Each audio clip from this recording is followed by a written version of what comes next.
अर्पण करता हूँ। परमात्मा ने जब इस सृष्टि को रचा तो उस सृष्टि को उन्होंने नियम में ढालकर रचा है। परमात्मा ने इस सृष्टि को नियम के अनुसार बनाया है। बिना नियम के इस संसार में कोई जीव, कोई प्राणी, कोई पदार्थ नहीं है। जिसके अंदर नियम न हो, पालन न हो, धर्म कर्म न हो, विश्वास न हो, धैर्य न हो, उसका इस संसार में जीने का कोई अर्थ नहीं है, कोई धैर्य नहीं है।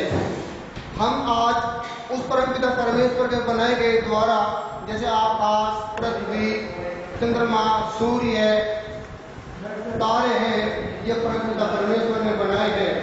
हम प्रातः काल जब सुबह उठकर देखते हैं तो पूरा साइड में जो सूर्य उगता है तो उसके उगने का जो स्थित्व है, जो देखने की जो कला है, वो लाल रंग की दिखाई देती है।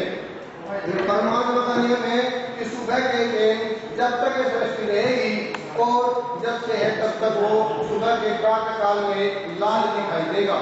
और उस परमात्मा का नियम है कि जब सायंकाल सूर्य देव पश्चिम दिशा में चले जाते हैं तब भी उसकी जो क्रिया और कला होती है वो लाल ही दिखाई देती है। ये परमपिता परमेश्वर का नियम है। प्रातः काल और सायंकाल सूर्य का वही रंग होगा जब तक ये सृष्टि रहेगी और जब तक चलती रहेगी। इसी प्रकार इसके बीच का जो सूर्य का आवागमन है उसमें घटती और बढ़ोतरी होती है, प्रातः काल और सायंकाल में नहीं होती। इसी प्रकार परमपिता परमेश्वर ने चंद्रमा को बनाया है। चंद्रमा पश्चिम दिशा से जिस आकार में निकलता है उसी आकार में धीरे धीरे पूर्व साइड में वह चला जाता है और उसी आकार में धीरे धीरे अपनी 16 कलाओं में अवस्थित होते हुए छिप जाता है। ये परमात्मा का नियम है। उसने इस सृष्टि को बड़े नियम से बनाया है और ये नियम जब तक सृष्टि रहेगी तब तक चलते रहेंगे। किंतु ये जो मानव इंसान जो हमारे आसपास घूमते हैं, इसका इस संसार में कोई नियम है व नहीं।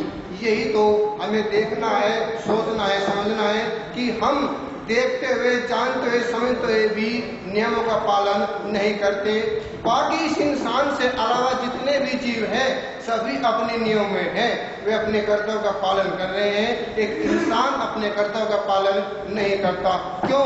क्योंकि ये अपने ही अंधकार में डूबा हुआ है, इसका कोई जगत में विश्वास नहीं, धैर्य नहीं है।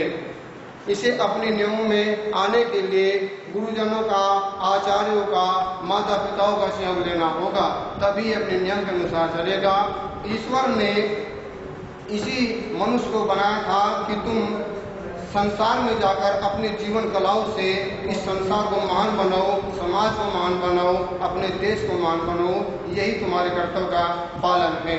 स्वामी विवेकानंद ने अपने शब्दों में कहा था कि जिस प्रकार मैले दर्पण पर सूर्य का प्रकाश नहीं पड़ता, ठीक उसी प्रकार मलिन अंतःकरण में ईश्वर का प्रकाश नहीं पड़ सकता। इंसान को अपने जीवन में ये बात अवश्य रख लेनी चाहिए कि मैले दर्पण कर अगर धूल पड़ जाती है तो सूर्य का प्रकाश उस पर नहीं पड़ता। यही हमारी बात है। हमारे अंदर इतनी गंदगी भरी हुई है, इतना पाप भरा हुआ है कि ईश्वर के प्रकाश का जो हमारे चारों ओर प्रकाश फैला है वो हमारे अंदर नहीं पड़ता। क्यों नहीं पड़ता? क्योंकि हमारे अंदर गंदगी भरी हुई है। हमें इसे निकालना होगा तभी हम परमपिता परमेश्वर को पा सकते हैं। इस देश समाज राष्ट्र का हम उद्धार कर सकते हैं। यही हमें ईश्वर की कृतियों का ऋण मिला है। हम प्राय अक्सर देखते हैं कि दुनिया के अनेकों महापुरुषों ने इस विश्व का कल्याण किया है अपने जीवन कृतियों से। विश्व का कल्याण करने के लिए उन्होंने अपने जीवन का बलिदान किया है, अपने जीवन को तपस्या में ढाला है। तपस्या इंसान के जीवन का सर्वश्रेष्ठ कार्य होता है। किसने सोचा था कि भारत देश में आकर इतने बड़े बड़े महापुरुषों ने जो बलिदान किया है, जो अपने जीवन को इस राष्ट्र को समर्पित करके इस देश को महान बनाया है।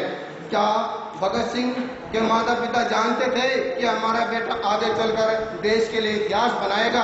क्या वो फांसी पर के तख्ते पर चढ़कर देश को बताएगा कि मैंने देश के लिए जो कल्याण किया है, जो आज़ादी के लिए लड़ा है, जो अपने जीवन को खोया है? तो क्या हम अपने देश को इस कला पर ले जा सकते हैं कि हम अपने देश को बचाएं और इसे महान दिशा में ले जाकर अपने देश को स्वर्गीय दें। समय को देखते हुए मैं अपनी वाणी को विराम देता हूँ। इति ओम सम।